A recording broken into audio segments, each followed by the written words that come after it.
It's now time for our third interview of the show.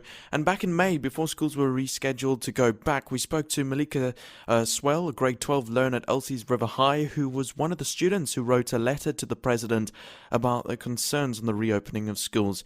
Today I'm chatting to her again, this time about what it was like going back to school and how it feels with them being closed again. Malikah, thank you so much for joining me. Welcome back to the show. Good morning, and thank you so much for having me again. And how did you feel when you found out that they were closing schools again? I was most definitely relieved, but I won't lie if I said that I wasn't worried as well. I was just somewhat confused because it was only grade 12 that would be home for the week, because that's basically indirectly saying the grade 12s are immune to the virus, which we are most definitely not. And the rest of the grades got a 4 weeks to stay at home. And I think that despite being quite relieved that schools were going to close, I think I was also quite worried because we are still expected to write the NSC exams. And how do we all go and write a paper when some schools in poor and underprivileged communities weren't able to cover all the work and to continue doing schooling online due to a lack of resources?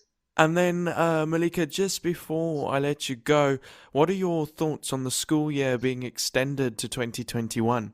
Well, I think that it was bound to happen in some way or the other, but what I do think though is that it's definitely not a good idea, because let's take it like this. If the academic year does stretch into 2021, then will the academic year for 2021 then end in 2022? And if it does, then how would this then not impact those who were expected to start in 2021, which would take years to recover from? And like I said in my letter, I think that our academic year should be scrapped, and not everyone would agree with that, but this has a lot of challenges as well, and starting over would definitely give us a fresh perspective and something to work towards too. And I think that it's also challenging because so many people set goals for themselves, and sometimes we tell ourselves in 2021, I would like to be studying, or I would like to be doing this or that, and unforeseen circumstances arises like this pandemic, for example, which then totally throws you off track with your goals. But I think that we need to learn to work around it, to do what is best for ourselves at this very moment. Well, Malikah, thank you so much for joining me once again on RX Radio Breakfast. It's been great to catch up. Thank you so much. Thank you so much for having me. You are listening to RX Radio. For and by children. RX Radio. RX Radio rocks.